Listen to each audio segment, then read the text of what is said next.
So guys, this is an interesting one today. I'm going to pick up Nat's next project. That's Nat from Nat's Knacker's Yard. He said I could film it and show you guys what it was, but I'm not going to, because part of the fun when we pick up these new projects is people guessing what they are. So I'm going to do Nat a favour, I'm sure he won't mind, and I'm going to say this. Go to Nat's last video. So his last video, unless he releases one today, go to one of Nat's videos, write in at the top of a comment, competition, and then follow up with what you think this bike is.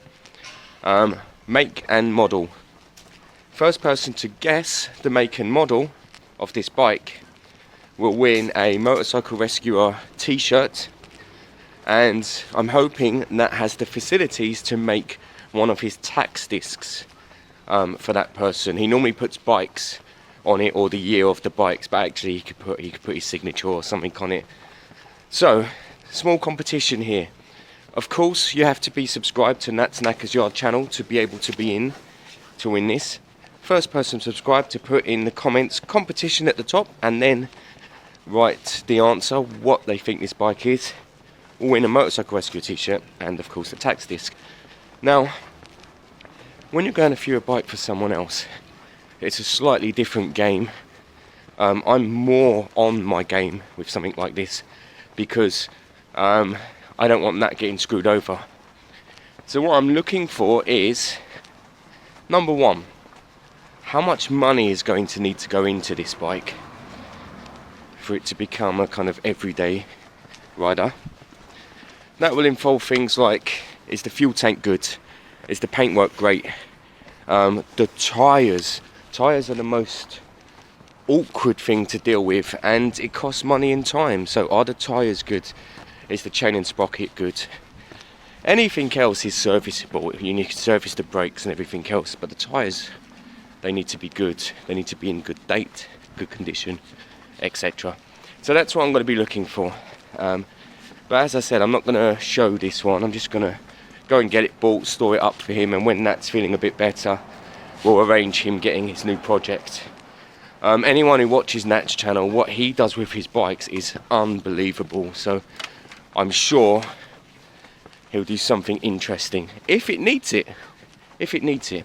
Now, to give you a little bit more of a hint, the bike is from around the early 2000 mark, as in not price, as in year, and that is getting it for under £1,500. So that's all of your clues. Competition, make and model, first person, only one person to get it right will win. The other thing is one guess per per YouTube channel, because otherwise it gets a bit silly, people putting in multiple guesses. So this will be fun. In the garage, I've got an engine to start before Charlie's engine's got to start. But yeah, everything, obviously there's no battery or anything like this in here, so running it on kick, but as far as we can see, all it needs is a front light, something to do with the rear light, but we'll get onto that soon. But yeah, this is a running, working bike, just needs a few cosmetics and then done, gonna sell it on. Breakdown on the I've done a week's worth of working out. Do you know how many calories I've burnt up there? How many? A lot. So guys, what we worked out on the little DNA was that Where's it gone? the manifold we put on only 2 or 3 weeks ago split. Where's the split one? It wasn't an OEM, but it split. So lucky enough, when Steve bought it, I told him to buy 2 because they do split. Yeah. And we had a spare one under the seat, so now you've got to buy another one, Steve. But now I think go OEM. Yeah. So it has to say Piaggio on it. Yeah. And it might be 30 quid. But it's worth the money. Definitely worth the money. Alright guys, so welcome back properly. I'm back from picking up Nat's bike, that's over there. I'm getting a couple of bites on this Kawasaki now, so I need to get the battery in, make sure it's kind of plug and play, get it fired up, just give it a little shake up running down the road, although the last one was perfect. And then yeah, potentially a viewing today, although a couple of messes, but you never know. I just want to double check the steering, even though I'm happy with it. Just want to double check it on the road, and the exhaust sound. People are asking me if it's overly loud. It's not overly loud, but of course it has its individual sound. So let me get this fired up, warmed up. I'll give it a quick shakedown run. Sadly, I've lost my GoPro, potentially in here, but also potentially not. With the sale of this bike, a new GoPro is something I'm going to be looking into. It'll probably be the 7 or something for better pictures. Yeah, Sultan may or may not be around. I haven't heard from him on his bike, and I have got my new fuel suction fuel pump for this. Some people asked me if they felt it had seized on that last run. Nope, definitely didn't seize. It's still got good compression. What happened was it just wasn't sucking the fuel out. You know, simple as that, really. So we need to get it kind of a consistent fuel flow, and I gave the carb another thorough clean last week. So my guess is that this bike does just start, run and ride, idle all day long, etc. today, and should be okay. Oh, we got a bit of a drip there, have we? Or is that from when I connected it? I think it probably is. Is there oil down here? Yes. Oh, hang on, is there? Yeah, there is. The oil, I can see the oil is piled up to here. That's good. That means it's flowing in the right direction.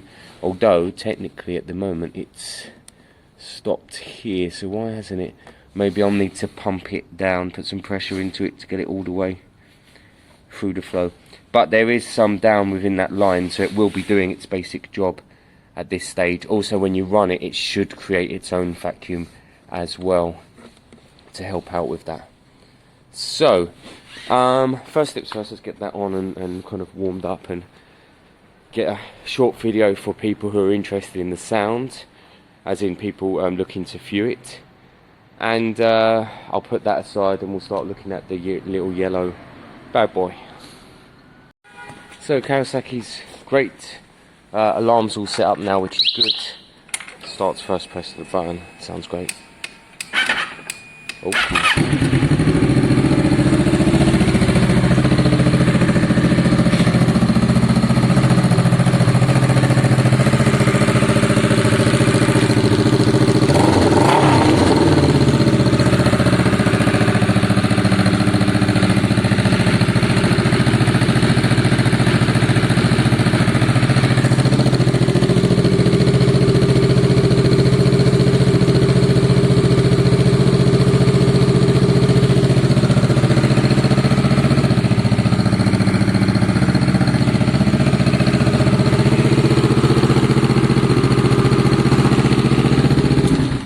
My MOT guy said to me last time, why do you always point your lights so high?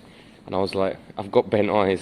Right, let's get out the little yellow bad boy and we'll see if we can hear it again. It refused to start up last time after it cut out, guys. So, I mean, it could have had it, but my guess is it hasn't. So let's put on this new, let's put on the new pump. Let's have a look at the new pump. It's tiny. It says oil switch, so hopefully there is a pump in here and not an oil switch. That's definitely a pump. Great, new seal. Good, working pump. That'll be plug and play. That's great news. Let's get it over and we'll plug and play with it. So here we go, guys. New tap is on and sealed. The actual seal at the bottom looked so much better. It was sticking out much further. It was almost definitely what was gone. That tap technically is a working tap. Saying that, you never know what's fully fixed and what's not until you do it. I can see the oil over there in the oil housing filter. That's good news. That means the oil is going to the pump. That means the oil will be going to the back to the carb. Good. Although saying that, where does the oil inject? Or does it inject? Some inject through the carb, some inject through the boot. Ah, the injection's up there. Okay, straight in, so it'll trickle in at the top. Alright, that's cool. Some mix kind of do they go into the car? Some do, yeah. Right, let me get this back on. Let me get all of the lines hooked up and the chokes and stuff, and then we'll look at kicking it over and hopefully we can hear this thing again. I'm not going to put any oil in the new fuel. The old fuel drained out because the filter will be on. We don't want it too smoky, you see. I mean, I don't trust two strokes. They're just too touchy with the oil mixture, if I'm being honest. And I used to run them. I used to put a cap in with every tank anyway, not a whole cap, but a trickle in. I preferred them running smoky than running, you know, clean in the way they're designed with the perfect measurement of oil. If you can see a bit of smoke, and then you know that you've got oil in there. That was my kind of way of thinking. Right, let's get this back in, and we'll kick this bad boy over. We'll get the repaired airbox back on now, so now you don't have too much air going through, and see how we're looking.